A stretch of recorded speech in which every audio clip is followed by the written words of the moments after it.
teman-teman, penikmat cerita-cerita horor di channel spesial horor, dimanapun kalian berada. Salam sehat dan sukses selalu buat kalian semua. Kali ini, Mimin akan membawakan sebuah cerita horor dari akun Twitter @hororpsikologis yang berjudul Ambulan Gentayangan. Buat kalian yang sudah tidak sabar lagi dengan ceritanya, langsung saja selamat menyimak kalau kalian masih berani. Kampung kecil itu biasanya tenang di siang hari. Jalanan sunyi, hanya suara burung dan sesekali suara sepeda motor yang memecah keheningan. Tetapi suasana kampung berubah drastis ketika malam tiba. Dalam beberapa minggu terakhir, warga mulai resah karena suara sirine ambulan yang sering terdengar di jalanan kampung saat larut malam. Sirine itu melengking, menggema di antara rumah-rumah yang tertidur, membuat bulu kuduk siapapun yang mendengarnya berdiri. "Mbak, tadi malam dengar lagi tidak?" tanya Ibu Sari, tetangga Ratna, pagi itu saat mereka bertemu di warung. Ratna mengangguk, wajahnya tampak cemas. "Iya Bu, suaranya jelas sekali, seperti dekat rumah. Tapi anehnya aku tidak pernah lihat ambulannya, hanya suara sirine yang lewat." Ibu Sari menghela nafas. "Aku juga Mbak, padahal aku sempat keluar ke teras, tapi tidak ada apa-apa. Suaranya saja yang kencang, tapi ambulannya seperti hilang begitu saja." Perbincangan tentang sirine ambulan yang misterius itu semakin sering terdengar di kalangan warga.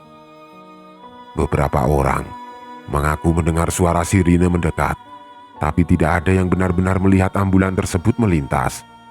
Yang mereka lihat hanyalah bayangan samar dari kejauhan, seolah ambulan itu muncul dan menghilang di balik kegelapan malam. "Masih ingat kejadian beberapa tahun lalu, waktu ada ambulan yang bawa orang meninggal di tengah jalan?" ujar Bu Sari lagi. Suaranya mengecil seperti berbisik. Ratna merasakan jantungnya berdetak lebih kencang. Bagaimana mungkin ia bisa lupa? Peristiwa itu masih membekas di ingatannya. Ayahnya meninggal mendadak di dalam ambulan saat hendak dibawa ke rumah sakit. Ambulan mogok di tengah jalan dan nyawa ayahnya tidak bisa diselamatkan.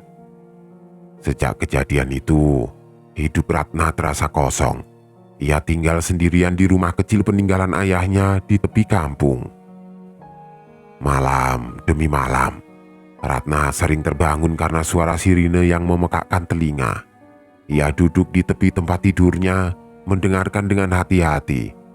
Tapi ambulan itu tidak pernah terlihat, hanya suara yang menggema.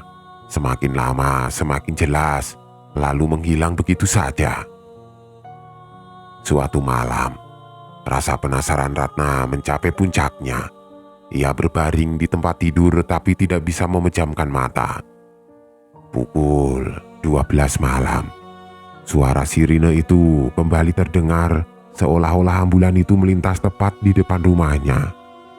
Dengan jantung berdebar, Ratna bangkit dari tempat tidur dan berjalan pelan-pelan menuju ke jendela. Di balik tirai, ia mengintip ke jalan.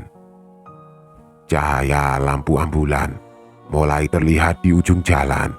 Lampu-lampunya berkelap-kelip di dalam gelap. Suara sirine semakin dekat, membuat suasana mencekam. Ratna menahan nafas, berharap bisa melihat ambulan itu dengan jelas. Namun, saat cahaya itu semakin mendekat, bayangan ambulan yang semula tampak jelas tiba-tiba memudar. Ketika melewati rumahnya, Ratna hanya melihat jalan yang kosong. Tidak ada ambulan, tidak ada supir, tidak ada apa-apa. Ratna merasakan kakinya lemas. "Apa mungkin ini cuma perasaanku ya?"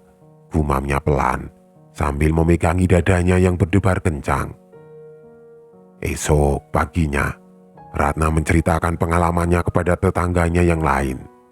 "Bu Tuti, aku melihat ambulan semalam, tapi seperti tidak nyata. Pas lewat, tiba-tiba menghilang begitu saja." Bu Tuti menggelengkan kepala. Ekspresi wajahnya penuh kekhawatiran.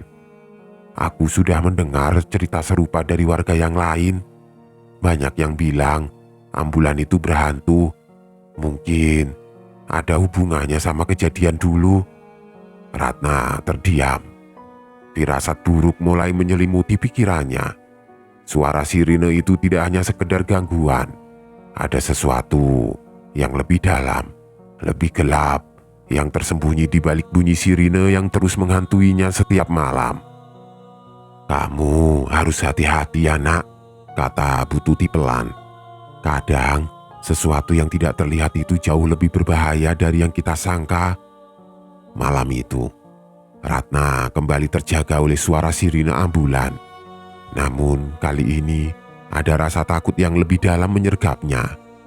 Suara sirine itu seolah memanggilnya, mengingatkan pada malam tragis ketika ayahnya meninggal di dalam ambulan yang sama.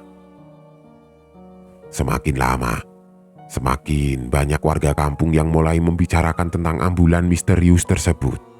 Hampir setiap malam, sirine ambulan terdengar melintasi jalan utama. Tetapi tidak ada yang pernah melihat ambulan itu dengan jelas. Beberapa warga mengaku hanya mendengar suara itu dari kejauhan, sementara yang lain mengatakan bahwa mereka melihat cahaya lampu ambulan dari jendela. Tapi ketika mereka mencoba mendekat, ambulan itu menghilang seolah ditelan kegelapan malam. Di warung kopi kampung, perbincangan tentang ambulan misterius semakin sering terdengar. Sejumlah warga mencoba menebak-nebak apa yang sebenarnya terjadi. "Ambulan itu tidak ada supirnya loh, kosong, cuma jalan sendiri saja," ujar Pak Rahmat, seorang pria parubaya yang terkenal suka bergosip. "Ah, masa iya? Jangan bikin cerita serem, Pak," sahut Anto, salah seorang pemuda yang sering nongkrong di warung tersebut. Pak Rahmat menggeleng kuat. "Aku lihat sendiri toh. Semalam pas aku lagi di teras, ambulan itu lewat. Lampunya nyala terang, sirine meraung-raung. Tapi waktu aku melihat ke kabinnya, kosong, tidak ada sopir." Wajah Anto berubah tegang. "Terus bagaimana? Ambil tindakan kek?" Pak Rahmat hanya mengangkat bahu. "Mau bagaimana? Nyatanya begitu ambulan itu lewat, ya hilang begitu saja, seperti tidak pernah ada." Kisah-kisah tentang ambulan tanpa pengemudi ini membuat suasana kampung semakin mencekam, terutama bagi mereka yang tinggal di dekat jalan utama. Ratna, yang rumahnya tidak jauh dari sana, merasakan tekanan yang semakin kuat setiap malam. Setiap kali suara sirine itu terdengar, ia merasakan ketakutan yang menggerogoti. Malam berikutnya, Ratna memberanikan diri untuk menyaksikan kejadian itu lagi. Kali ini, ia mempersiapkan dirinya lebih baik. Ia duduk di ruang tamu, jendela sedikit terbuka agar ia bisa langsung melihat ke jalan utama. Jam menunjukkan pukul 11 malam, dan ia menunggu dengan cemas. Saat jarum jam mendekati pukul 12, suara yang ditakutinya kembali muncul. Sirine ambulan terdengar pelan dari kejauhan, semakin lama semakin keras. Ratna merasakan jantungnya berdetak kencang. Tangannya mulai gemetar, ia mendekat ke jendela dan mengintip keluar. Cahaya lampu ambulan mulai terlihat di ujung jalan, seperti malam-malam sebelumnya. Perlahan-lahan, ambulan itu mendekat, berjalan dengan kecepatan yang stabil. Ratna menahan nafas, berharap kali ini ia bisa melihat lebih jelas. Lampu depan ambulan berkedip-kedip, seolah menembus kegelapan malam. Ketika ambulan itu semakin dekat, Ratna melihat kabin depan yang kosong. Lagi-lagi, tidak ada sopir. Dengan mata terbelalak, Ratna berusaha memastikan penglihatannya. Tidak mungkin ini nyata, bisiknya pada diri sendiri. Ambulan itu Benar-benar kosong. Tidak ada siapapun di belakang kemudi, tapi kendaraan itu tetap bergerak perlahan-lahan melintasi jalan utama. Saat ambulan itu berada tepat di depan rumahnya, tiba-tiba sirinenya berhenti. Suasana menjadi hening seketika. Hanya ada suara derit ban yang bergerak perlahan di atas aspal. Ratna merasa tubuhnya menegang. Dadanya berdebar keras. Sekilas, ia melihat pintu belakang ambulan itu sedikit terbuka, tapi ia terlalu takut untuk memastikan. Setelah ambulan itu melintas, Ratna duduk lemas di lantai. Apa yang sebenarnya terjadi? Gumamnya bingung. Ia merasa seolah ambulan itu sengaja lewat di depan rumahnya, seolah ada pesan yang ingin disampaikan. Namun, pesan apa itu? Keesokan harinya, Ratna menceritakan pengalaman malam itu kepada Pak Hendro, tetangganya yang sudah lama tinggal di kampung tersebut. "Pak, ambulan itu benar-benar ada, tapi kosong. Saya melihatnya sendiri." Ratna berbicara dengan nada suara penuh kegelisahan. Pak Hendro tampak tenang, meski wajahnya sedikit berubah serius. "Aku sudah mendengar cerita itu dari beberapa orang, Ratna. Tapi kamu harus hati-hati. Ambulan itu bukan sembarang ambulan. Ada sesuatu yang menghuni kendaraan itu." Ratna terkejut. "Maksud Bapak, ambulan itu berhantu?" Pak Hendro mengangguk pelan. "Bukan hantu biasa. Ada cerita lama di kampung ini tentang ambulan yang tidak pernah sampai ke tujuannya. Banyak yang bilang ambulan itu selalu mencari seseorang. Siapa? Tidak ada yang tahu. Tapi ada yang bilang mereka yang pernah terkait dengan ambulan itu tidak akan bisa lepas dari kehadirannya." Ratna merinding mendengar cerita itu. "Maksud Bapak, saya mungkin salah satu yang dicari?" Pak Hendro tidak menjawab, hanya menatap Ratna dengan tatapan yang sulit diartikan. Dengan penuh kecemasan, Ratna kembali ke rumah. Ia tidak tahu apa yang harus dilakukannya. Namun satu hal yang pasti, ambulan itu tidak akan berhenti begitu saja. Suara sirine yang terus muncul setiap malam adalah peringatan bahwa ada sesuatu yang belum selesai, sesuatu yang sangat dekat dengan dirinya. Malam itu, Ratna kembali duduk di ruang tamu. Meski takut, ia merasa ada panggilan yang tidak bisa diabaikan. Ambulan itu akan kembali, dan kali ini ia harus bersiap untuk menghadapi apapun yang akan datang. Ratna semakin hari merasa tertekan oleh misteri ambulan yang terus menghantuinya setiap malam. Warga kampung pun sudah banyak yang merasakan kengerian yang sama, meskipun tidak ada yang pernah bertindak untuk mencari tahu lebih jauh.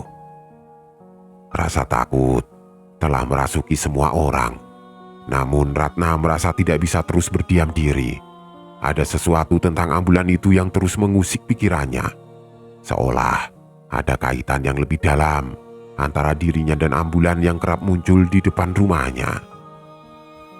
Suatu sore, Ratna memutuskan untuk berbicara dengan Pak Hendro lagi.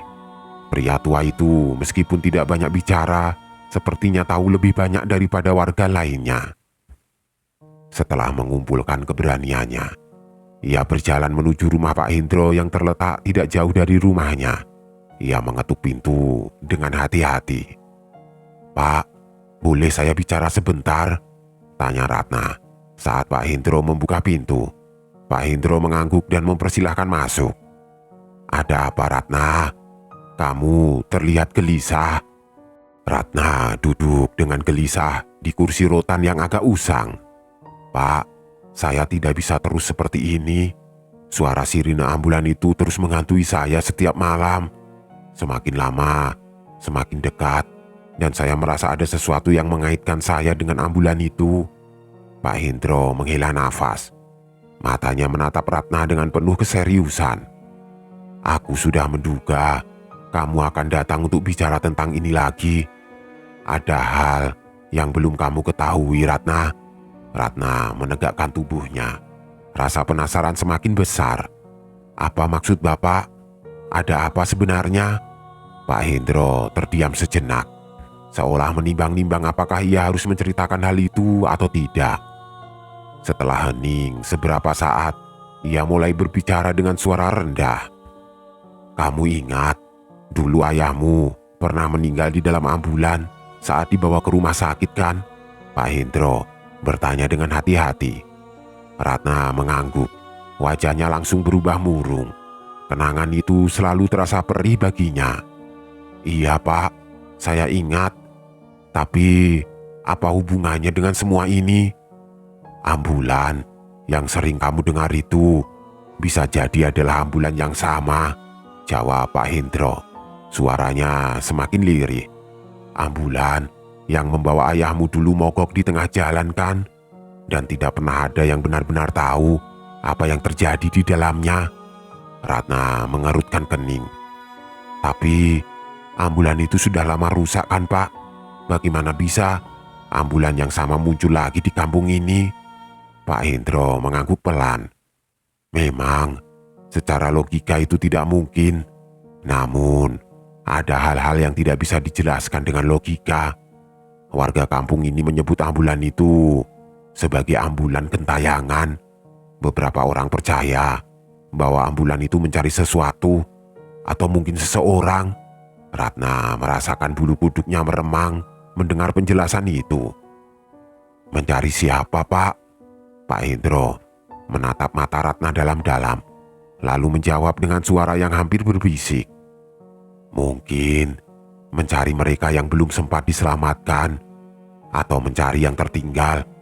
Ada kemungkinan bahwa ayahmu adalah salah satu dari mereka. Ratna terdiam. Pikirannya mulai berputar, mencoba memahami apa yang baru saja dikatakan oleh Pak Hendro.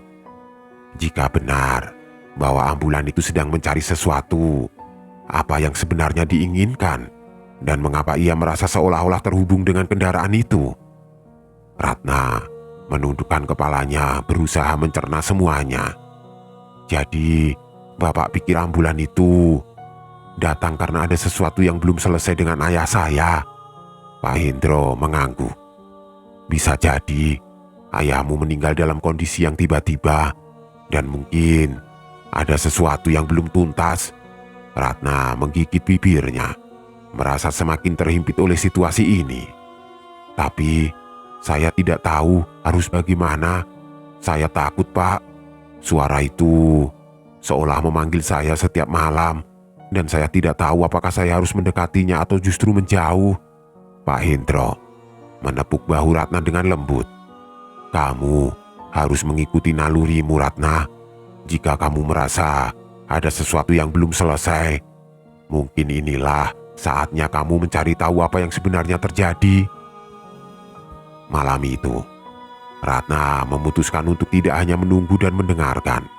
Ia tahu bahwa ia harus melakukan sesuatu, meskipun rasa takut masih menyelimuti hatinya. Ia tidak bisa terus membiarkan suara sirine itu menghantui setiap malam tanpa ada jawaban. Ketika jam menunjukkan pukul 11 malam, Ratna sudah duduk di ruang tamu menunggu dengan nafas yang tidak beraturan. Lampu-lampu rumahnya masih menyala, namun ia merasa kegelapan luar begitu mendekat. Tidak lama, suara yang ditakutkannya kembali terdengar. Sirine ambulan memecah keheningan malam dan kali ini lebih keras dari sebelumnya. Ratna menegakkan tubuh, hatinya berdebar kencang. Ia menatap keluar jendela melihat cahaya lampu ambulan yang mulai mendekat di ujung jalan. Kali ini, ia tidak akan hanya duduk dan menunggu. Kali ini, ia akan mencari tahu apa yang terjadi di balik misteri ambulan yang menghantuinya. Dengan langkah mantap, Ratna membuka pintu rumahnya. Angin malam langsung menyapa wajahnya dingin dan menegangkan. Ia berjalan keluar, berdiri di depan rumahnya, menatap jalan yang kosong. Saat ambulan itu semakin mendekat, Ratna menghela nafas dalam-dalam berusaha menenangkan dirinya. Cahaya lampu ambulan semakin terang, lampu depannya menyilaukan, tetapi seperti yang sudah ia duga, tidak ada seorang pun di dalamnya. Kabin depan kosong seolah ambulan itu mengemudi sendiri. Ketika ambulan itu berhenti tepat di depannya, suara sirine tiba-tiba terhenti. Keheningan yang sangat menegangkan menyelimuti suasana. Ratna merasakan jantungnya berdetak semakin cepat. Namun, ia tidak mundur. Ada sesuatu yang harus ia hadapi malam ini. Pintu belakang ambulan itu perlahan-lahan terbuka dengan sendirinya, mengeluarkan bunyi derit pelan yang terdengar menyeramkan di tengah malam. Ratna berdiri terpaku di depan ambulan yang tiba-tiba berhenti tepat di depan rumahnya. Suara sirine yang tadi meraung-raung kini lenyap, digantikan oleh keheningan yang mencekam. Matanya tertuju pada pintu belakang ambulan yang perlahan-lahan terbuka dengan bunyi derit menyeramkan. Di balik pintu yang terbuka itu, kegelapan menanti. Namun, ada sesuatu yang membuat Ratna merasa seolah-olah ambulan itu memanggilnya. Ratna menelan ludah, mencoba mengendalikan rasa takut yang terus menderanya. Tubuhnya kaku, tetapi otaknya berusaha memproses apa yang harus ia lakukan. Ia tidak bisa terus mengabaikan perasaan ini. Ambulan ini seolah mengajaknya untuk masuk, untuk melihat apa yang sebenarnya terjadi di dalamnya. Apa yang harus aku lakukan? Gumam Ratna kepada dirinya sendiri. Suaranya hampir tidak terdengar. Ketakutan mulai merayap ke dalam dirinya, tetapi ada dorongan kuat yang menolak untuk mundur. Dengan nafas berat, Ratna melangkah sedikit mendekati ambulan. Bayangan di dalam kendaraan itu masih gelap, seperti ada sesuatu yang menunggu di dalam kegelapan. Hati Ratna berdebar kencang saat langkahnya mendekati ambang pintu. Ia mengulurkan tangannya menyentuh tepian pintu ambulan yang dingin. Dan tiba-tiba teringat akan percakapannya dengan Pak Hendro beberapa waktu lalu. Ambulan ini mencari seseorang, gumam Ratna mengingat kata-kata itu. Ia menarik nafas dalam-dalam dan melangkah lebih dekat. Tiba-tiba, ia mendengar suara langkah kaki dari belakangnya membuatnya tersentak. Ratna berbalik cepat dan melihat seorang pemuda, Anto, tetangganya, berdiri di belakangnya dengan ekspresi wajah bingung. "Ratna, apa yang kamu lakukan di sini? Ini sudah larut malam," tanya Anto dengan nada heran. Ia sepertinya tidak menyadari keberadaan ambulan di hadapan mereka. "Anto, kamu mendengar sirine ambulan tadi kan?" tanya Ratna, mencoba memastikan apa yang ia alami. Anto mengerutkan kening menatap sekeliling. "Ambulan? Apa maksudmu? Aku tidak mendengar apa-apa. Aku cuma keluar karena tadi sepertinya ada yang lewat di jalan ini. Tapi tidak ada apa-apa sekarang." Ratna terkejut mendengar jawaban itu. Kamu tidak melihat ambulan ini?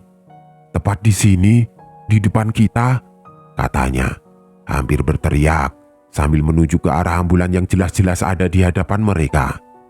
Anto tampak semakin bingung. Ia melihat ke arah yang ditunjuk Ratna, tetapi tidak ada ekspresi ketakutan di wajahnya. "Ambulan? Ratna, tidak ada apa-apa di sini. Kamu baik-baik saja kan?"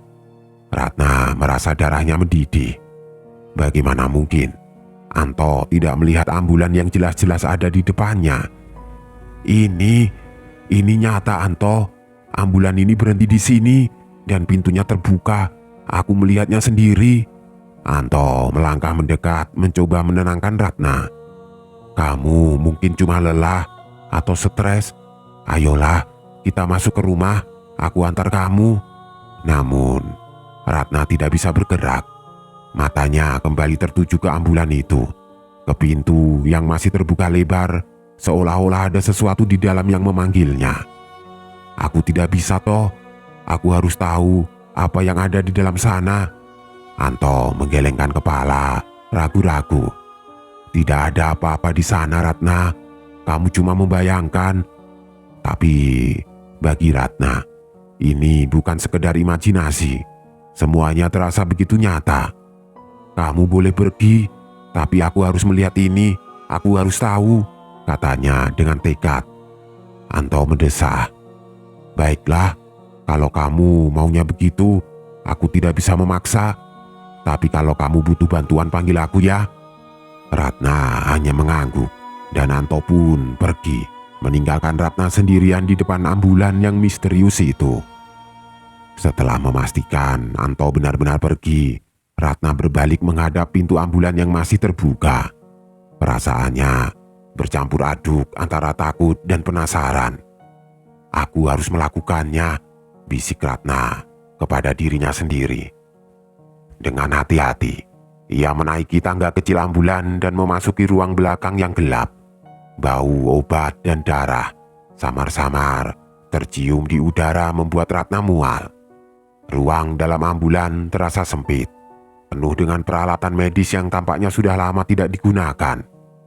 Namun, yang paling menarik perhatian Ratna adalah ranjang dorong di tengah ambulan yang terlihat masih tertutup kain putih. Dengan tangan gemetar, Ratna mendekati ranjang itu. Cahaya bulan yang samar menembus dari jendela ambulan memperlihatkan kain yang sedikit berkerut, seolah ada sesuatu di bawahnya. Ratna menahan nafas, berusaha mengumpulkan keberaniannya untuk mengangkat kain tersebut.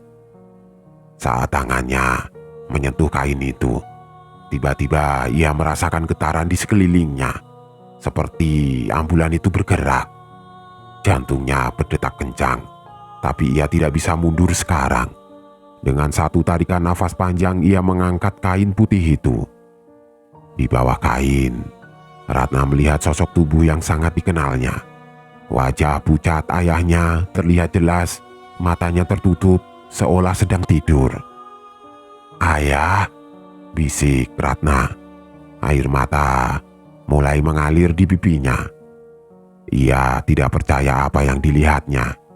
Ayahnya yang sudah lama meninggal ini berbaring di depan matanya seolah tidak pernah pergi. Ratna merasakan campuran emosi, rasa takut, kesedihan, dan kerinduan yang mendalam. Namun sebelum ia sempat menyentuh sosok ayahnya, tiba-tiba tubuh itu bergerak sedikit dan mata sang ayah terbuka perlahan. Ratna tersentak mundur. Ketakutan melanda dirinya. Mata ayahnya yang kosong menatap langsung ke arahnya, dan bibirnya yang pucat bergerak seolah ingin mengatakan sesuatu. "Aku belum selesai," kata ayahnya dengan suara parau yang nyaris tidak terdengar. Ratna jatuh terduduk, tidak sanggup berkata-kata. Ratna terhuyung mundur setelah melihat sosok ayahnya yang telah lama meninggal kini terbaring dalam ambulan. Rasa takut yang begitu mencekam membuat tubuhnya kaku. Sosok ayahnya tadi jelas sekali dan suaranya, walaupun samar, masih bergema di dalam benaknya. Namun, Ratna tahu apapun yang ia lihat di sana, itu bukanlah ayahnya yang sebenarnya. "Aku harus keluar dari sini," gumam Ratna pada dirinya sendiri.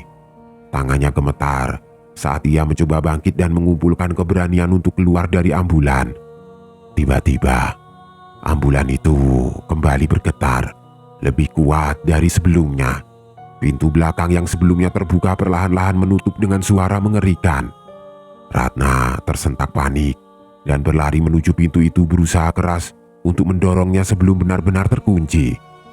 "Jangan tutup, jangan tutup," teriaknya sambil menarik pegangan pintu sekuat tenaga. Namun, pintu itu seolah memiliki kekuatan sendiri, tertutup perlahan namun pasti. Saat pintu hampir tertutup sepenuhnya, suara sirine ambulan tiba-tiba meraung keras memekakkan telinga. Ratna merasakan kepanikan semakin membanjiri dirinya. Ia terus memukul pintu dengan tangan gemetar, berharap pintu itu akan terbuka lagi. "Buka! Tolong! Buka!" serunya, berharap ada seseorang yang mendengar. Namun suara raungan sirine mengalahkan semua teriakannya. Ambulan itu mulai bergerak perlahan, seolah akan pergi meninggalkannya. Ratna menyadari bahwa ini adalah kesempatan yang terakhir untuk keluar dari kendaraan mengerikan itu. Dengan kekuatan yang tersisa, ia memutar pegangan pintu sekuat mungkin dan detik berikutnya, pintu terbuka sedikit, memberikan celah bagi Ratna untuk keluar. Dengan cepat, ia menyelinap keluar dari ambulan, terjatuh di tanah. Nafasnya terengah-engah, tetapi ia tidak peduli. Ratna segera bangkit dan berlari menjauh dari ambulan yang kini bergerak sendiri di jalan. Ia berlari secepat mungkin, bahkan tanpa melihat ke belakang. Di tengah pelariannya, ia mendengar suara roda ambulan yang semakin jauh. Namun, ketika ia memberanikan diri untuk menoleh, Ratna melihat ambulan itu berhenti lagi di ujung jalan. Lampunya berkedip-kedip tidak teratur. Dan di sana, dari jendela belakang ambulan, tampak sosok yang menatapnya. Ayahnya. Wajah pucat ayahnya terlihat jelas di bawah cahaya lampu ambulan dan tatapannya begitu tajam. Ratna terdiam sejenak, terperangkap dalam rasa takut yang tidak terlukiskan. Itu bukan ayah, itu bukan dia, katanya pada dirinya sendiri, mencoba meyakinkan dirinya. Namun, sosok itu masih menatapnya, membuat bulu kuduk Ratna meremang. Saat tubuhnya terasa kaku dan pikirannya buntu, sebuah suara dari belakang mengejutkannya. "Ratna!" teriak seseorang. Ratna menoleh dan melihat Pak Hendro, tetangga yang selalu peduli padanya, berlari menghampirinya. Nafasnya terengah-engah, namun tatapannya penuh dengan kekhawatiran. "Kamu tidak apa-apa, Ratna?" tanya Pak Hendro sambil memegang bahunya. Ratna masih terengah-engah, nafasnya putus-putus. "Pak, ambulan itu," ia menunjuk ke arah ambulan yang kini mulai menghilang di ujung jalan. Namun, Pak Hendro nampak bingung. "Ambulan apa?" Pak Hendro menatap Ratna dengan kebingungan. "Aku tidak melihat apa-apa di sini. Kamu mungkin terlalu lelah." Ratna merasa seluruh tubuhnya gemetar. "Tidak, Pak. Ambulan itu ada di sana. Aku melihat ayahku. Tapi itu bukan dia. Itu bukan dia." Ratna mencoba menjelaskan. Suaranya dipenuhi ketakutan. Air mata mulai mengalir di pipinya. Pak Hendro mengerutkan kening, mencoba menenangkan Ratna. "Ayahmu sudah lama meninggal, Ratna. Apa yang kamu lihat pasti hanya bayangan atau mimpi buruk." "Tidak, Pak," Ratna bersikeras. Tetapi tubuhnya sudah terlalu lelah untuk melawan rasa takut yang begitu kuat. Ia terhuyung mundur, merasa kelelahan mendominasi tubuhnya. Pak Hendro dengan cepat mendekap Ratna, mencoba menenangkannya. Sudah, ayo kita pulang. Kamu perlu istirahat. Semua ini hanya akan membuatmu semakin takut," katanya dengan suara lembut namun tegas. Ratna hanya bisa mengangguk. Meskipun di dalam hatinya ia tahu apa yang ia lihat bukanlah ilusi. Ambulan itu nyata. Sosok yang ia lihat di dalamnya pun nyata. Meskipun ia tahu bahwa itu bukanlah ayahnya. Mereka berdua berjalan perlahan menuju rumah, meninggalkan jalanan yang kini sunyi. Ketika mereka hampir sampai di rumah, Ratna menoleh lagi ke arah di mana ambulan tadi berhenti.